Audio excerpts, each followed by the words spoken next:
Welcome to the session. I hope the book is with you. The existence of God is self-evident. We were on page 40, Sutra number 16. Yes. Just a reminder what this book is. This is a collection of Master Choa's spiritual findings. This is his spiritual thesis, or at least a part of his spiritual thesis. And he is, in these sutras especially, he is providing us with a map of the spiritual path. So as we do our spiritual practices, जिसको हम साधना बोल सकते हैं, तो हमें अलग अलग तरह के experiences होते हैं. With your eyes closed, you see things, you experience things. So Master Choa is guiding us on some things we can expect, so that when we encounter them, we are not surprised, we are not confused, and we don't get frightened. मतलब कई बार क्या होता है, one can think कि oh maybe I'm doing something wrong, or why is this happening to me? Maybe I should stop the practices or something like that. And sometimes we may think maybe it was just a dream. Did I really experience that? So with this guidance, hopefully when you experience these states of consciousness, we are better prepared. So we are not taken by surprise. We are not confused. All right. Principle of now. Now, this is a really esoteric sutra. During deep meditation, sometimes the meditator may experience a state of consciousness that is called now. Now, notice the capital N on the now, where the past, present, and future are experienced as one, or now. To understand this concept, it must be specified that the experience of now is not static but dynamic. The present is constantly becoming the past, and the immediate future is constantly becoming the present, and the distant future is dynamic. The future that is being experienced at that moment is not static, or we can say at this moment, it is not static, it is dynamic. To comprehend this concept of now, imagine that there are 1 million supercomputers connected and gridded together. The supercomputers have built in programs. All data have already been inputted, and the moment the new data are encoded, the gridded supercomputers would almost instantaneously come out with the projected future outcome or events. The past, the present, and the future are experienced simultaneously. So, a little, what should I say, profound and esoteric. You see, again, remember, these are Master's spiritual findings. He's giving us a map of the inner world. Now, why is this happening? Now, let's just talk about the last line. The past, the present, and the future are being experienced simultaneously. Why or how? How is this happening? I hope you understand the phenomena. Normally our experience of the past is through our memories. है ना, जो हमें याद है, ये हुआ था, ऐसा हुआ था. And our perception of the future is in terms of our expectations, our maybe fears, doubts. क्या ऐसा हो सकता है? Maybe this will happen, maybe that will happen, right? Now, what Master is saying, and this is a little, needs a little intuition to be able to comprehend fully. They are all getting merged. They are becoming one. That in the first para, Master says the past, present, and future are being experienced as one experience, or as now. Now, why or how? Now, just think about it. Now, this is my understanding, my explanation. I'm sure if you have another one, I would be happy to hear that. According to me, this happens when your consciousness rises to higher levels. The applicable principle is that the concept, the perception of time changes depending on your degree of development of your consciousness. You see, just to give you an analogy or an example, you are on the ground. How much behind you? Let's think of what is behind you as your past, and what is in front of you as your future, and where you are right now, that is your present moment. So, how much ahead can you see when you are at the ground level? Yeah, maybe you can see. It depends on if you are on a plain ground, maybe you can see up to a mile or 2 miles in front of you, mile, 2 miles behind you. But think if you are in an aeroplane at 30,000 feet height. Now you can look down from the window. Let's say the aircraft had a glass bottom. Assume you look down, or let's say you look out of the window, you look directly below where the aircraft is, you see a certain amount of the ground. But if you look ahead, you will see a lot more ground. If you look behind, again, you see a lot more ground. What has changed? Your altitude, your height, the height, the where you are looking from has changed. When you are on the ground, if you cover 1 kilometer in, let's say, 1 minute, it seems pretty fast. Or let's say in half a minute, it's pretty fast. But you are in that aircraft and miles are going every minute, and you don't have that experience of speed. Correct? I hope you are able to relate to my example. So, this is what happens when your consciousness is limited to the physical body. You know, our experience of time, our understanding of time, our conception of time is different as compared to when our consciousness rises to the higher soul. When you attain yoga, union with the higher soul. So, for example, some people say what is 1 year for the physical body is like an hour for the soul. One lifetime for the body is like, a few weeks or like a month for the higher soul. So, the concept of time changes. Correct? You see, at our physical level, our concept of time is completely based on the rotation of the earth. And in the time, its movement around the sun and the movement of the moon around the earth. But all that doesn't apply to the higher soul. The higher soul doesn't care about the movement of the earth around the sun, around its own axis, of the moon, and so on. So their concept of time is really different.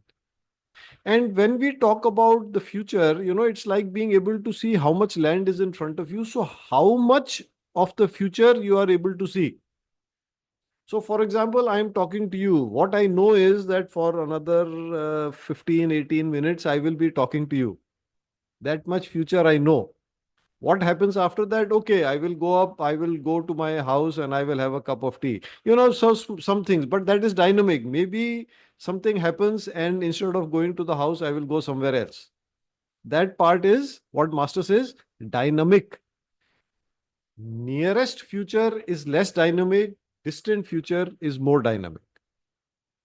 This is very, very important. And this whole example of the gridded computers, so you can think of it like the weather forecast system. They use supercomputers. Probably they use gridded supercomputers. I don't know, but they use supercomputers for that.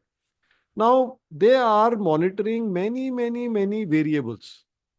What is the temperature, the humidity here, there, at different points, at thousands of locations. And all that data is going into the computer, and every instant the computer is giving a forecast, and that forecast can change. It's not like once they have given it for tomorrow, it will not change. No, as every moment as these inputs are going in, the forecast for tomorrow is changing. That is what Master means by dynamic. It is perhaps predetermined, but even that predetermination is dynamic. What is happening in this moment is immediately altering the future. Now, when you look down from a great height, It's like when you're in the plane, you are in the aircraft. The pilot had decided that I will go, like this or like this. And then now he is told that there is a storm. So he may change course. What has happened? When he started off, the future was he will travel in this direction for 2 hours. But 1 hour later, he has changed direction slightly. Why? To avoid that storm. That storm was not known at that time. Are you understanding? I mean, I hope I would appreciate some feedback. It'd be nice to know if you are, because this is I maybe it's very simple for you, but to me it's a little क्या बोलते हैं, मतलब थोड़ा तिलस्मी रहस्यमयी, little bit like that. So I hope you are getting the point, and I hope my example is also making sense to you. Yes, Well, yes, for sir. the humans, what we can say, Definitely. why is it dynamic? Mm. Because of free will. Are you aware of the concept of free will? Our Perhaps, there is a script governing our lives, but that script is not fixed. That script is dynamic, and we have free will. We have the ability to alter that script. Yes. Now, one thing from that, because many times I have my fellow pranic healers, they are talking about scanning things in the future. Now, when Master is telling us that the future is dynamic, should you invest a lot of time in scanning the future? I think it is better we use Master's teachings. Master has taught us, use, instead of wasting time, money, effort in trying to know the future, instead of trying to spend money and time and effort in trying to know the future, he says, learn the law of karma, apply the law of karma, use it to create the desired future. What do you want in the future? Plant those seeds now. It is definite that you will get it. Perhaps you don't know in how much time, but it is definite. You plant the seeds, you look after the seed, it will grow into a tree. Fruit आएगा, जरूर आएगा. बस just follow the teaching. Invest in karma rather than in going to astrologer, going to somebody who reads your hand or reads your janam patri and all that. At least this is my understanding of Master Choa's teachings. And one point about this Master's example of supercomputers, you see, Master often uses examples from, science and technology. Because, as now we are somewhat familiar with them. So these examples hopefully help us understand. For example, the concept of distance pranic healing. I can imagine that 100 years ago, telling somebody that you can do distance pranic healing, the person would have not really been, it's not easy to tell people that something like this can work. But now, when we have the cell phone, how does the cell phone work? For example, if I call Astha, why will Astha be able to get my call?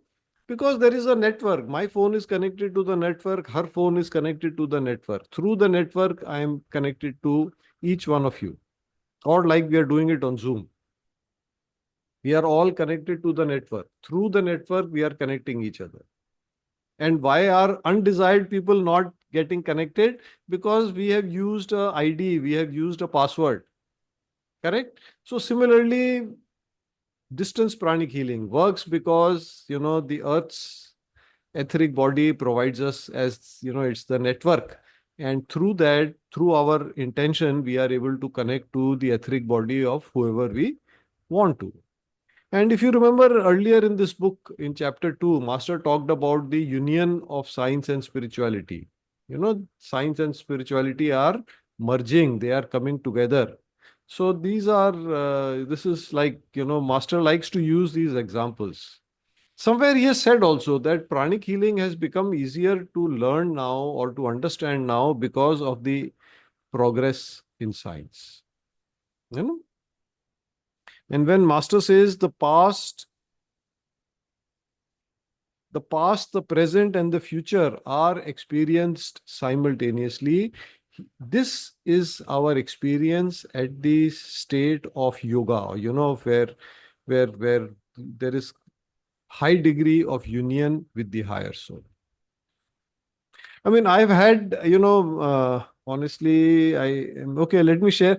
I've had this experience a few times. Maybe it is momentary, it is difficult to know because at that time my sense of time disappeared, but it's like everything stopped and yet everything was happening. That sense of timelessness was there in that brief period. And I have a couple of messages about this is dense and how much is. So, my suggestion is don't worry, chant the Gayatri Mantra, reread, contemplate, meditate on the sutra. Yeah. Hopefully, all these teachings have layers like an onion. So, one has to, with effort, peel off one layer at a time. है ना, एक एक जैसे प्याज का छिलका एक एक करके उतारते हैं, वैसे वैसे उतारना होगा आपको. Slowly you will get down to the core. So Pooja is saying that she has also had this experience in the last Vesak, but after that body or mind couldn't handle. Yeah, that's a possibility. All right, let's move forward. We are on the next sutra. Sutra number 17. Principle of evolutionary creation. So now we are changing tracks. Master was giving us a roadmap of the spiritual path कि आप जब progress करेंगे तो आपको किस तरह के experiences होंगे.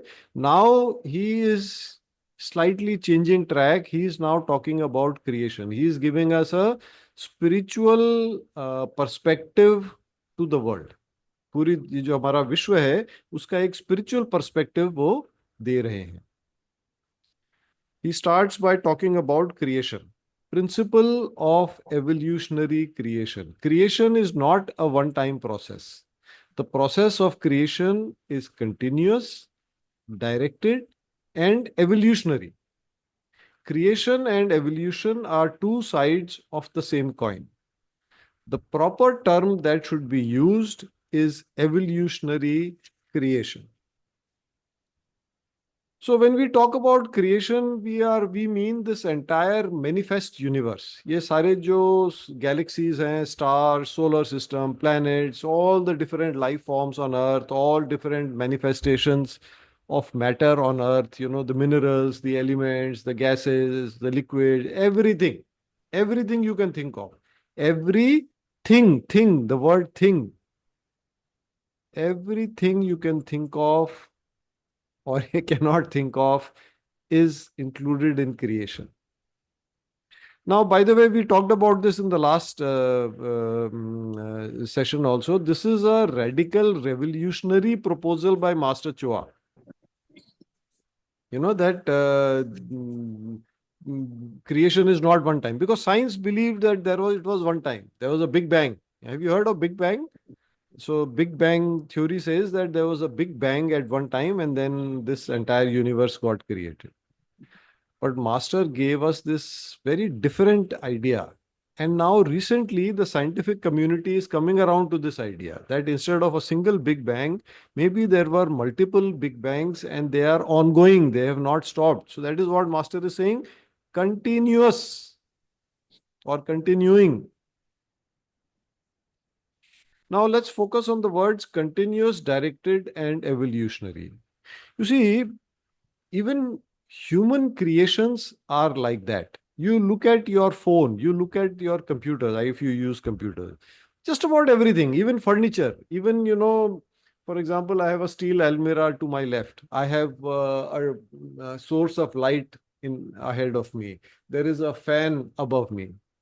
Now, the fans that were made, say, 50 years ago, they have slowly evolved and they have evolved continuously. And there was a direction.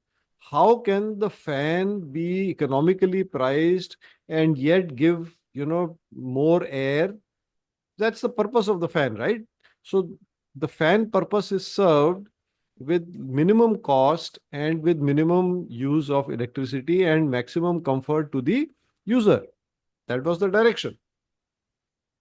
Same thing with the phone. How can the phones become more powerful? How can they become more user friendly? How can they become, safer? How can they become, you know, have more apps? How so more memory now? I mean, I remember the earliest phones. They used to have very tiny memory.